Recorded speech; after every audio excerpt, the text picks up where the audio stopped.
So this street was famous, Russian Division, and it was very gentrified. It had a great crowd, and people used to come down after work to hang out with their friends or after softball games. And I don't know why we don't have winter sports in the park. You can play kick baseball in the winter, you know that, right? Kick baseball with cleats. Not with gym shoes, with cleats. I played football in the snow with cleats. You don't really slip unless the ground is soggy. I played flag football with cleats in the winter on snowy. You can play kick baseball with cleats because the foot you're kicking the ball with, you raise off the ground. And so you can play kick baseball. You can play soccer with cleats in the winter. Truly. So I don't get it. Soccer can be a winter sport. Kick baseball can be a winter sport. And then you can play frisbee football and frisbee golf in the winter. Now, you can't play when it's raining because it knocks down the frisbee and that, and when it's snowing. But after the snowfall, it's awesome to play frisbee football. Frisbee golf, you can play in the park. You can go out and play kick baseball in the park. Truly, it's not good to play baseball because, you know, the bat's cold, the ball's cold, the mitt's cold. It hurts the hands. You would have to create some kind of heating system. You can embed a heater in a bat if you wanted to. You can embed a heating system in a glove if you wanted to, meaning a baseball glove. And then you would embed it in the ball itself. You would have a charging thing and then a snap-on thing that went over it that would hold in place when the ball is hit. So the ball can be warmed or heated. You can do this with a football as well and heat the football. So for the NFL and that. So if you wanted to play in the winter, those things would be heated so it wouldn't hurt as much when truly. So the bat, when, you know, cold bats hurt. But again, if you wanted to play it in Siberia on that, you can play baseball on ice. You just need sharper cleats. But the whole thing is you can't raise your cleats. Like in professional baseball, they had the metal cleats, and people would lift, sliding into a base, they would lift their cleat up and spike the second baseman or the shortstop that was trying to make the double play. You can't do that. Then they went from metal to the same cleat design, but they turned it to plastic so it didn't have the sharp edge and it, you know, didn't have the cutting ability of the metal. So they turned them into plastic. But the reason you wear those is so you can dig into harder surfaces. And so if you want to come up with a gym shoe that has super traction on ice, but in snow you have to have a cleat. But you can play snowshoe baseball, integrate snowshoes into baseball. You can stand there and hit the ball. You can play wiffle ball in the snow, and you can play it with snowshoes. And you would wear the longer gloves so you don't have to bend over as much because it's harder to bend over in snowshoes. But the longer glove, they do have them, the ones the outfielders wear. You would wear them to play wiffle ball.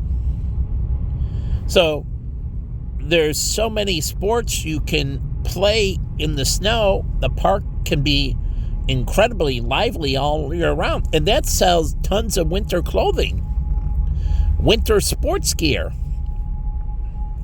And we have lots of clothing stores in that. And we can be the winter wonderland, as I told I wanted to make Chicago. And that makes Chicago selling all kinds of inventing all kinds of clothing and attire that they can use and create these sports in Alaska. Glow in the dark, you can play at night. The wiffle ball can be glow in the dark. Now you can even put a battery in it. It doesn't need to be glow in the dark.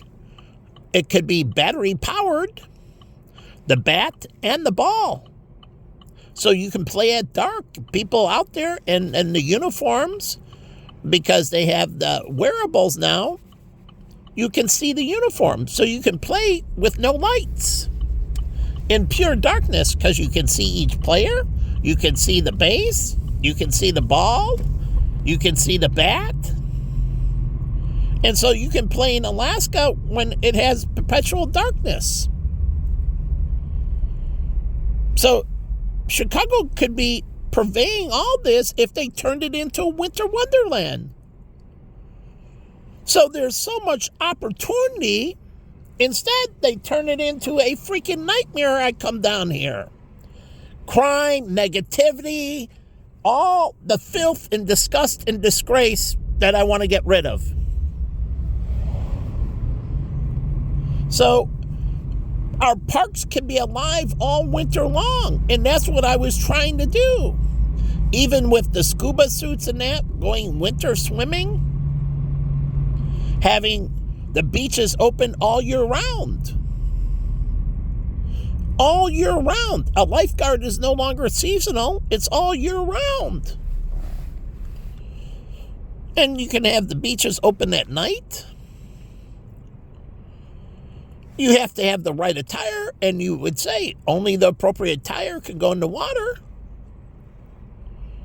But again, this creates industry, this creates jobs, this creates things to live for, and adventures, and different things to try, which are adventures, but positive things. So I don't understand. This creates materials. They need the rubbers and many other things. So it creates all these. They need the machines to produce them. They need the stores. They need incredible amounts. This makes for more currency transactions. Do you know that? As people do more adventures, you get more demand for credit cards, more demand for debit cards, more demand for currency. And you speed up the velocity of money, which expands the economy. Instead of you lay in bed all day and you literally do nothing. Not a lot of economic expansion in the hospital, to be quite honest. And if you get too many people in the hospital, you'll get massive economic contraction. So you can only have so much sickly people for an economy to expand. As I showed you the numbers, 15% of the 20% of the senior population, if sickly, will cause severe economic downturn to potential collapse. So I don't get it. Why would you do that? So again, I see adventures. I see opportunity. I see jobs. I see glorious lives and prosperity. I see all those memorabilia books and all the pictures you would be sharing. I think about the book. When I look at that binder, how many more binders we would have had if me and Jen were together. That was just one of the many it should have been. Of the many it should have been. My life with her should have been incredibly fulfilled, and it would have been. And all those binders, all that fulfillment that never happened, and all that satanic negativity. So you made this the great Satan, Illinois. And you keep it up with your people who seem to be demonic and satanic. Not seeing these positivities. Why is the police force such the great driver in society? Their job is to get rid of crime, so you can go about your day and never run into crime. That's their job, to serve and protect, not to drum up crime. And I do believe in taking down evil people. And as we get better at taking them down, people won't want to do evil. But the positives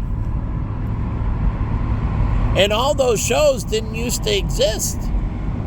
So they're here today, but that doesn't mean they need to be there tomorrow. They can morph into something else. So I don't get it. We have Entertainment Tonight. None of that's evil. We have Access Hollywood. None of that's evil. And then we have Access Daily. And we have all these shows that are about positivity. And you can have one on the music industry. And one that just features the TV industry. And then you can have Access Daily for the radio shows. And one that focuses on podcasts. Truly. And one that talks to people who do documentaries. Or one that focuses on children's books. And you just deal that. There are people from all over the world writing stories for children. You have to get more global in the people you interact with, but not everybody needs to come into the studio. But the whole point of it, there's so much to talk about. Positivity. So I don't know. I see a lot of great things like Geography for Jeff. He came up just talking about geography. Not about evil, and he talks about things that happened in the past and why this geography is that way. But he can talk about that. There's so many countries in the world that truly, and plate tectonics and things are changing. There's, he has a very bright future. It can go for decades and decades. There's all kinds of history. And remember, history is getting created every day. So as he's talking about all those things in the past, all of a sudden 5 years from now, he has new history that's 5 years old. So history is getting created every day. So he can spin it in a different way. Cities are doing things at the Hudson Yard Project and they're renovating and they're changing. And that changes the geography. And those are other stories, and that changes the maps. But the whole point is, he found something positive. And there's lots of doing things like that. How about the medical field? And now they have the new Bloomberg talking about longevity. I was first introduced to a clinic called Kronos, who is owned by the guy who owns the University of Phoenix. Kronos means time. And he was into longevity. Oh, he was doing a lot of research on longevity. The guy from the University of Phoenix. And my roommate worked for him. And it was all about creating longevity. He wanted to live a long time. His dog died of a disease, and he wanted his dog not to get sick and live longer. He cryogenically froze his dog. I put it out there. But again, he was trying to create things to solve illnesses in animals and people, so people can have better longevity and more prosperity. So he was doing it differently, and this has been going on. I took Jen there. We took a tour of his facility in Phoenix. Heath Bray went there, who is a friend from the University of Arizona. And, to address some of his health issues, and they were. So he could live a better life. Again, this has been something I've been about for decades and decades and decades. Even way before that clinic. I've been studying it and researching it. So the whole point is moving into a better tomorrow. And you think this is all new. But you just weren't around. You had no idea what I was doing in the first breakdown, and you had no idea what I was doing the decades before. But I was doing the same thing. It's just, it wasn't as public as when I started the second time posting on social media. I wrote people, I direct messaged them, I wrote corporations, I interacted before that. I interacted with everybody face to face. So I was still doing the same thing, but face to face. So I don't get it. Like I was just thinking, if you like to beat people up, go into mixed martial arts, become a professional boxer, go into Olympics, jiu-jitsu or other things. You might not get to physically hit them per se, but you get to throw them. And these are ways to focus your anger. Your dark passenger, as Dexter says. So, if you like putting animals to sleep, work for a veterinarian where they put animals and they give them the last rites and put them to sleep. Or work for, where they process animals to put them asleep to turn them into human food. But work with your dark passenger. So you don't have to be unholy in your endeavors. And this is what a therapist is supposed to do. Not always needing to solve the problem, but redirecting it where it becomes like a Dexter. And this is a better example than Dexter.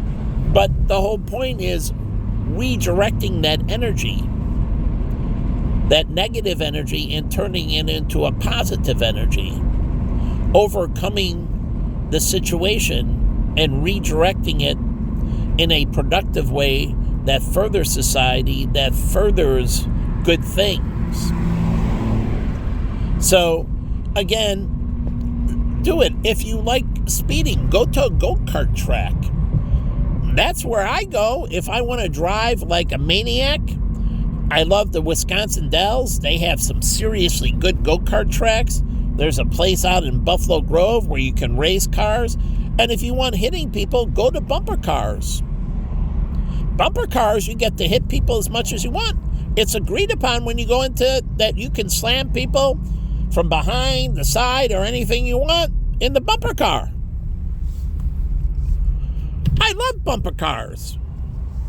So if you want to slam into people, like they have the game that it was over there where you're in bumper cars, and it's with getting the ball in the hoop, and you drive in bumper cars, and you get to slam into people. So if you feel like you have this rage and you want to ram into them, well, there's lots of positive outlets that says, feel free to slam into them as much as you want. That's why they came out with the bubble suits. I love the bubble suits. The whole point was they put you in the bubble suits and then they put you in a room and you can go run around and slam into each other as much as you want. They found out that people want to take it out. Okay, then put them in the bubble suits and let them go at it. No matter how much you hit them, you can't really hurt them. But you sure can get a lot of your negative energy. You can really take it out on them. And you might be superior and you slam into them, slam into them, slam into them. So what? They have so much cushion, so much shock absorption, and the suits are see-through. But they created them for people to get their extreme anger out. And if you don't have it there, get a room. And then put the bubble suit on and run into the wall. You can full-on blast into the wall with that suit. You'll bounce backwards, but it catches you on the back end too. So you can go into a room and they put you in a bubble suit and you can bounce off the walls. That's what they have the padded rooms for, you know? So you can bounce off the walls and not hurt yourself. But it's the same thing, you controlling yourself. Unless you want them to control you, find out how to overcome your situation and control yourself. So do it that way. But no one has what I've had, 24/7 tailgating. That doesn't occur anywhere in the world. Here's Chicago's Jesuit University, Loyola. But Sister Jean, God rest her soul. But the whole point is that doing positive things. Learn how to channel your situation. This is why you have guidance or mentors. A therapist and a psychologist, all they are is a coach. And like in Billions, they have the performance. She does it for, but it's guiding you in figuring out how you can take a situation that's unhealthy and turn it into healthy. Sometimes you have to change and redirect your behavior. Like a lot of drug addicts become workout addicts. They're addicts. And so they need to be addicted to something. So what do you give them? The gym. And a lot of my friends that had drug addictions became workout addicts. Like Corey, he's addicted to mountain biking.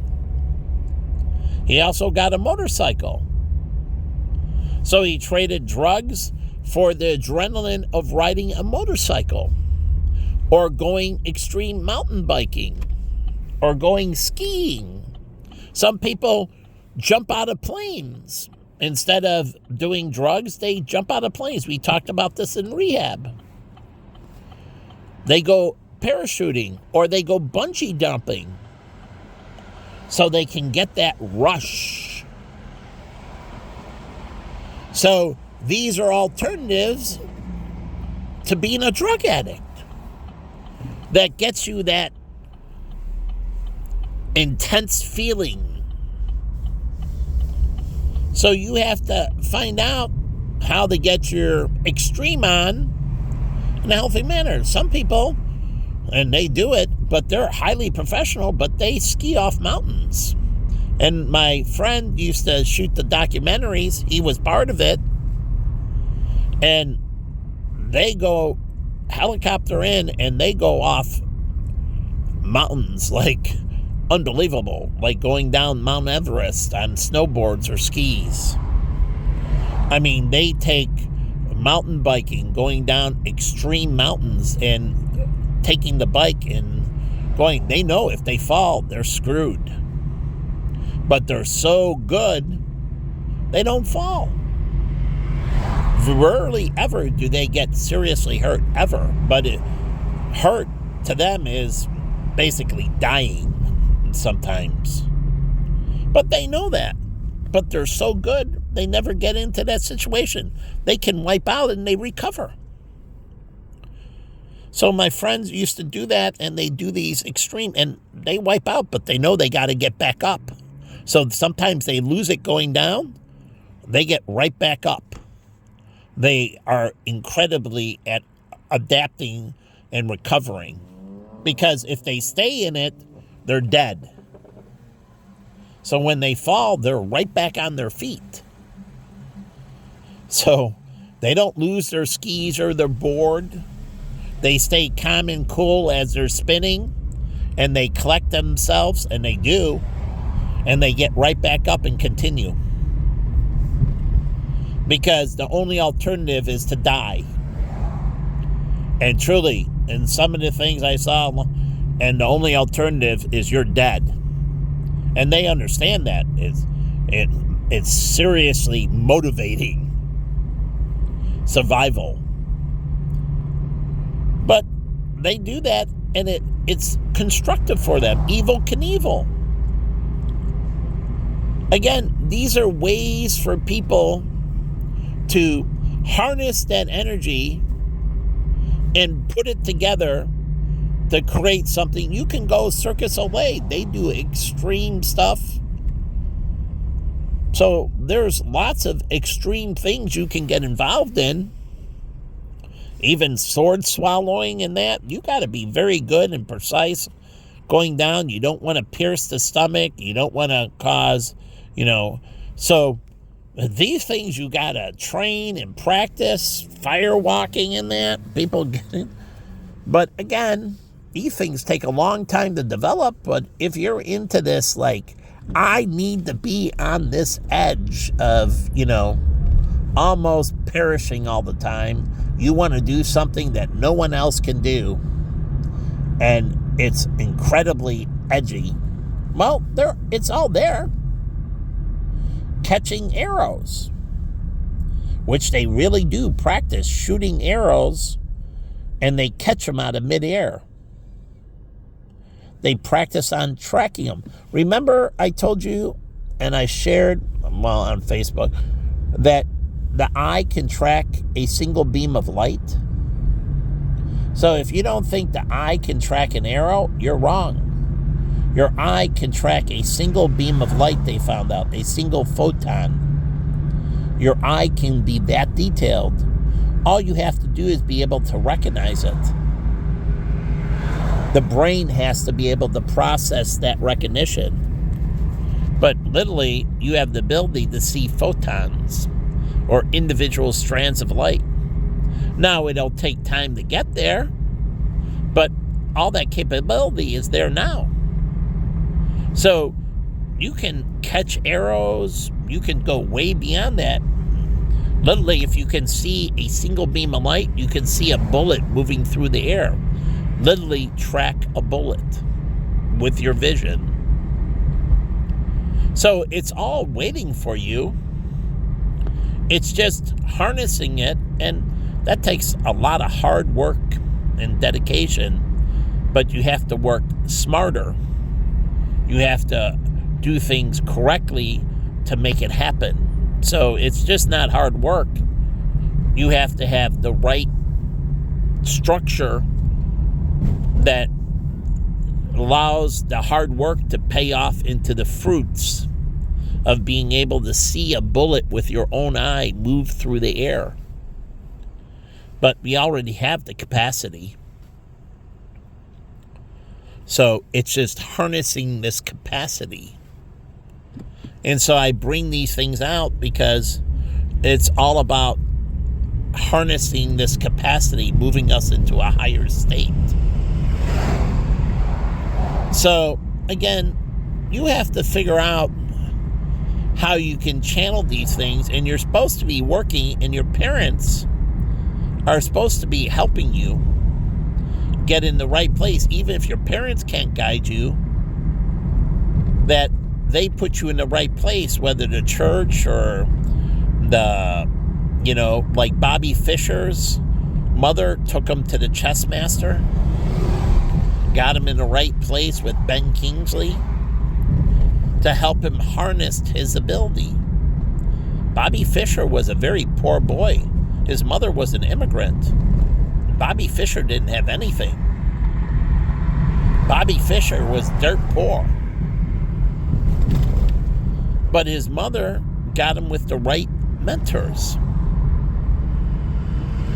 And so, make no mistake about that.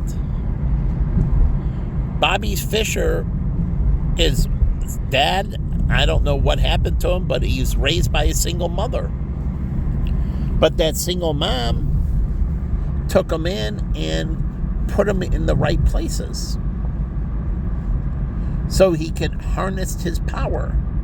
She became a good mentor, like Mary was to Jesus. Mary and Joseph were very good mentors to Jesus. They were very good about letting him go and pulling in the strings when they needed to. So, make no mistake about that. So, welcome to Evanston. I'm in Evanston. I'm riding along the road that's along Lakeshore Drive. So, the whole point of this, and the cemetery,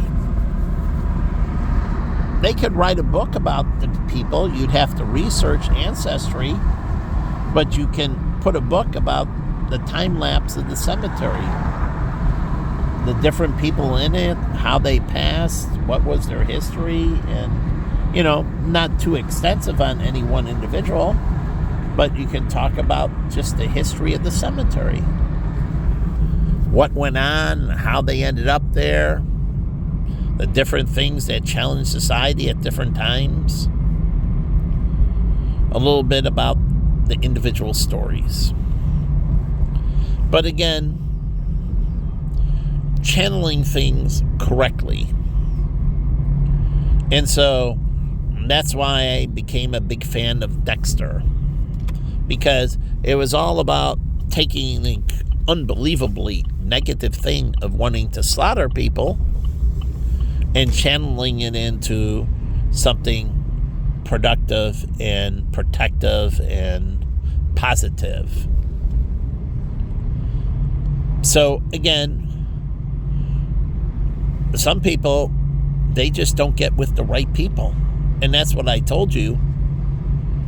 You need to understand yourself, and if you have these types of challenges,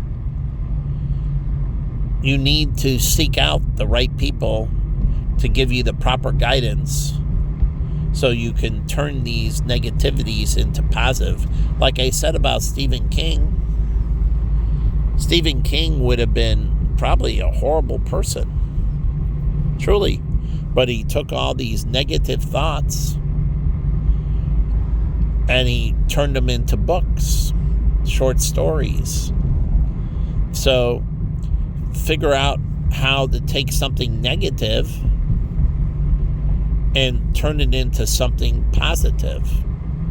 And he became a writer, and he learned to channel these inner demons, truly his inner demons. The way he thinks is very demonic, you would say. But he channels them into a very Christian-like way. And he takes all those inner demons and he puts them down. And he creates interesting and intriguing stories that are different.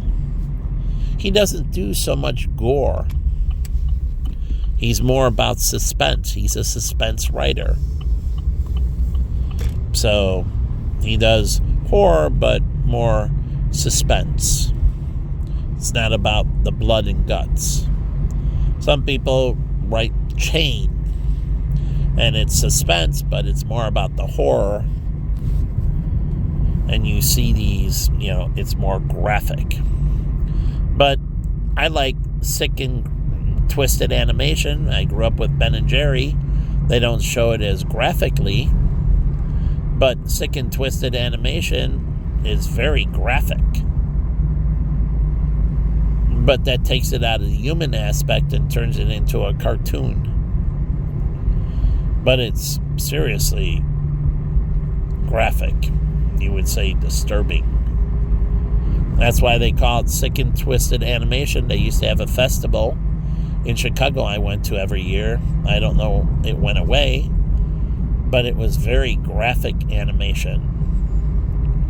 But it was a way for these individuals to channel these demons into something that was healthy, getting it out, getting it away from them, exorcising their demons. And this is what exorcism is. It's taking these inner demons and moving them into, like the tailgaters. They're highly demonic. They have their inner demons, and they need to figure out how to create a positivity, or it's going to destroy them. And I want to see them do it to a police officer. If they're so brave, they're just cowards. So they don't go out and exercise their inner demons in a godly way. They go out and terrorize people in an ungodly way. So these people are pure evil. They don't seek to overcome their issue of their inner demons. And this is all what exorcism is. But people don't understand, what is exorcism. You say casting out. You are casting out your demons. Stephen King cast out his demons. And he puts it on paper, all those demonic thoughts, all those evil thoughts, and he turns it into something that's intriguing and so on. And that's what they did with Sick, Twisted Animation. These people have these inner demons, and they cast them out through these people, being beheaded and heads pulled off and arms pulled off. So you would say this is Gen V. And then the other one before that, these Vok people, these mutants, but they do these things, and this is for people.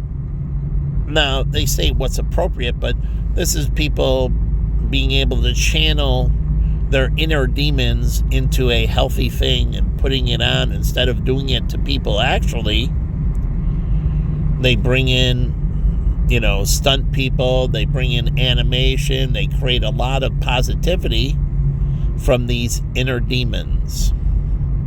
So that's exorcism. And I don't think the church understands exorcism quite right. It's taking these unhealthy urges and channeling them where they become productive and healthy.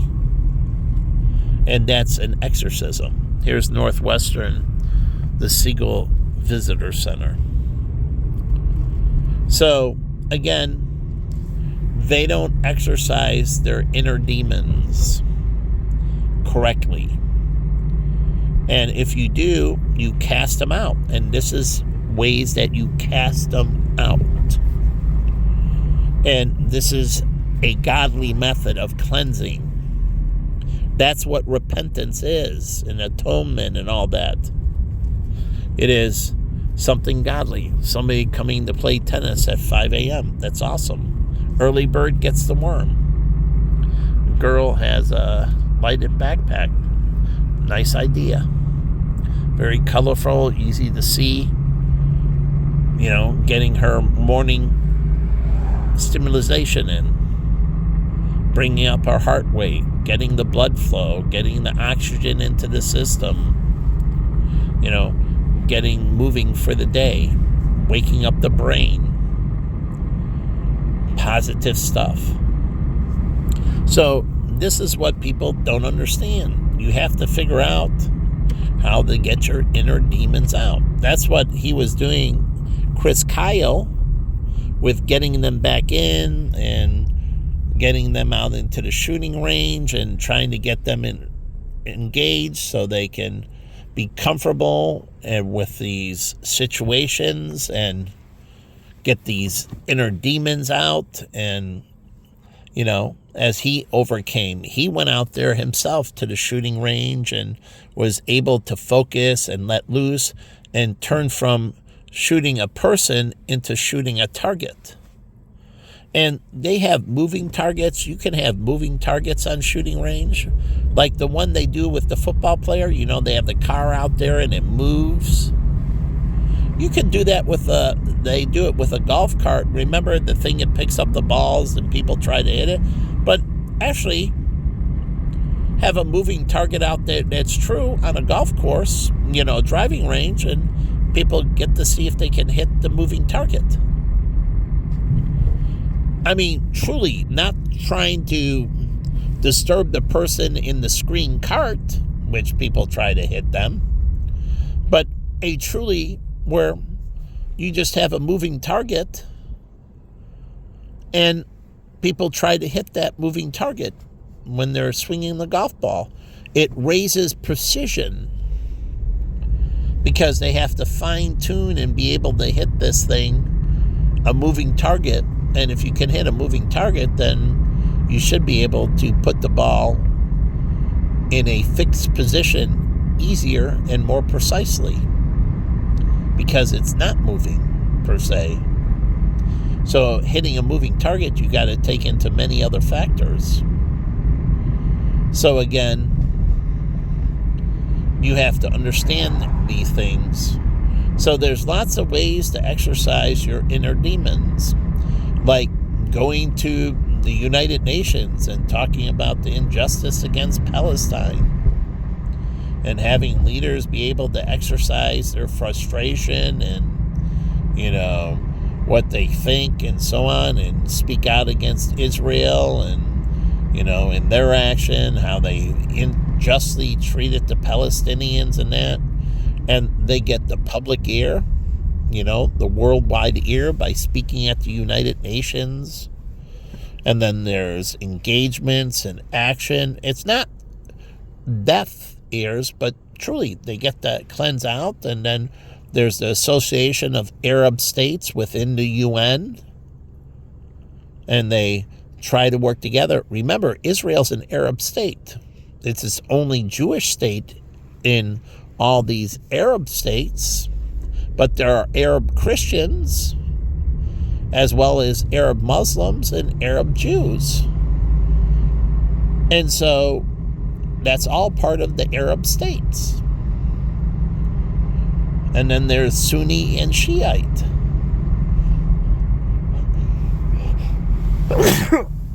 The subset of the Muslims, but also there's subsets of Christians and Jews and so on. And that's the diversity of the Middle East. And that's a subgroup of the United Nations. And so the Palestinian congregation can talk to the coalition of Arab nations trying to work out, but they can talk to the General Assembly, and then the coalition of Arab nations comes up with a plan, and then they reach out to the rest of the General Assembly if they need help from America or help from Great Britain or help from Germany or a collaboration of all the above. So you got the hub, which is the coalition of Arab nations, and the spoke is all the other nations outside of that. And so you create this hub and spoke movement. So again, figuring out how to get over your challenges in these situations, and you got greater global cooperation. So we have to figure out how to do these things when we have disagreements, when things aren't working. And they didn't use the United Nations and the Association of Arab States. Israel didn't. And they could have, just as well as Palestine. And they could have worked with the greater committee, and then from them reach out, like I said, for resources to other institutions, other countries, other, charitable organizations and that. So lots of people making a run at night. Huh. I didn't know is this, after, dark marathon where it starts after sunset, like Bike to Drive, that's done at sundown and it finishes at sunrise. So is this the same as like Bike to Drive, where you start at sundown and you run and that's a long run, but again, sometime after sundown, and you get finished and the sun's rising, and you meet up as the sun rises. And we did it down there where they did it by Buckingham Fountain, so you can see the sunrise over the lake.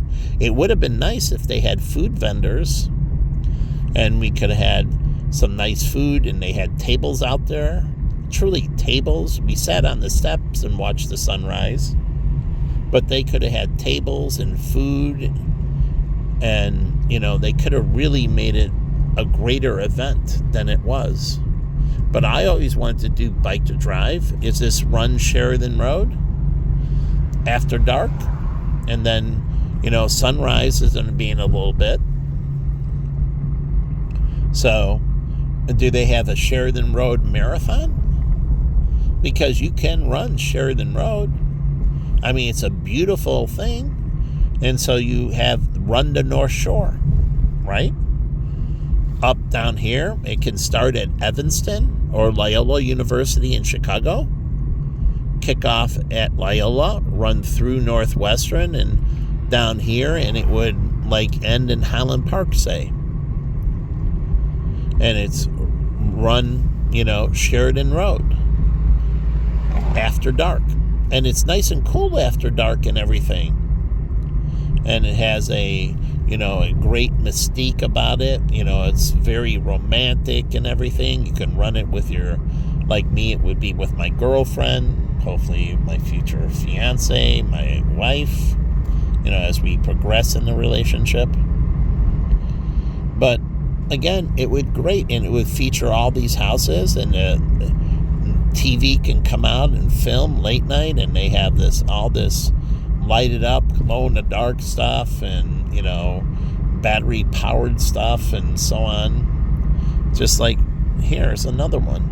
And so just like coming up here, and so they can inspire this for Sheridan Road.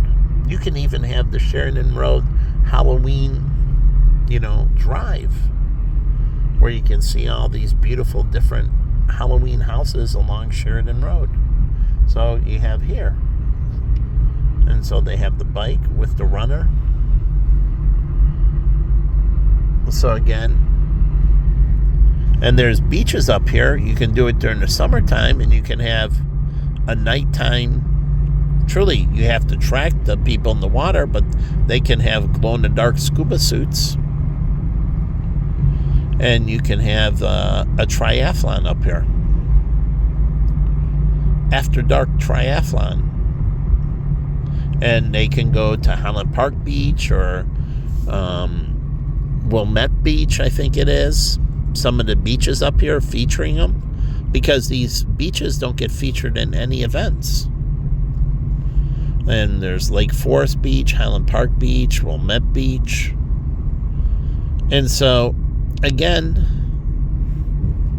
they can do things. And like I said, it'd be nice to drive down Sheridan Road and you have all this Halloween adventure. And they work with it, the North Shore Association, right? The Association of North Shore Communities. And the Association of North Shore Communities would put it together, and they would have places where they would do these things, so you go along and it can be, a guided tour on Google or whatever. But I'm curious what event this is. But it's very healthy. So I wonder how far they're going. But again, this is awesome. Getting, this exposure for this communities and that, and doing something that promotes health and vitality and longevity. So it's awesome. And they got all the glow-in-the-dark stuff, or the battery-powered light stuff. It can be powered by their running. The shirts that when you move creates friction, And that friction, it's particle friction, but as you move, there's a layer in between the shirt that as you move, it causes particle friction and it creates energy. So it would be an interior layer between the outer and inner layer, and as you move, it creates this energy and it's channeled and it powers the suit. So again, some wonderful things. So here, share the road. So it's a beautiful drive. You can do a tour down Sheridan Road, a real estate tour. No one does, but there's amazing houses here. And you can have like open house Sunday, where maybe they just see the exterior. And even during the winter, you can do them. And they get to come on the grounds and see the exterior. And, they have beautiful views of the lake and beautiful grounds and so on. There's, what's the name from NBC that's now doing things on about Chicago like the girl does in New York and California. Now, what's her name? Again, she's going to do a show about Chicago, Illinois real estate, these amazing places. But you can have, all kinds of tours down Sheridan Road and talking about the different real estate, the history of the parks. They can go out onto the lakefront here, Village of Winnetka. They have a beach here, and they can go out by the beach and talk about the history of the beach and when it opened and so on. But it's the tour of the North Shore. And then you can, John Hughes is here, and you can integrate some movie and other famous people like Wrigley. He has a mansion on Sheridan Road. I think the Wrigley family has it, and there's other famous people that have mansions on Sheridan Road. So again, there's a beautiful house, I think it's a house. But here you have the Wilmette Beach, all the cars in here for this after dark running event. So they're congregating here. So it's cool. So I think that might be Wilmette Beach. But that's awesome. And so you can have these things down here, which these communities, they don't get awareness of the beauty and, of the, this things about here, these beautiful houses and a little flag right there. And you have the runner who's continuing on, so I guess Wilmette's a stopping point.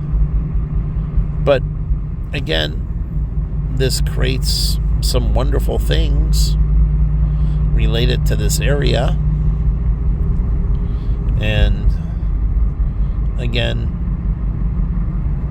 it doesn't get enough press. I love driving down Sheridan Road. So, and there's beautiful things, and you can do real estate tours, history tours, all kinds of things that, will channel focus and create opportunity and create insight and adventure and intrigue and so on. So we have another runner ahead. So I'm coming up on another one. So this is all along Sheridan Road after dark.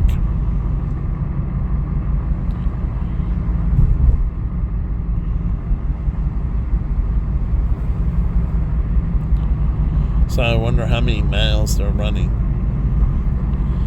But again, like you say, you can have the half marathon on Sheridan Road. You can have a 5K, 3K, 10K marathon. So again, and it's beautiful area, beautiful places, and brings, wonderful attention. So I'm going to leave this video here.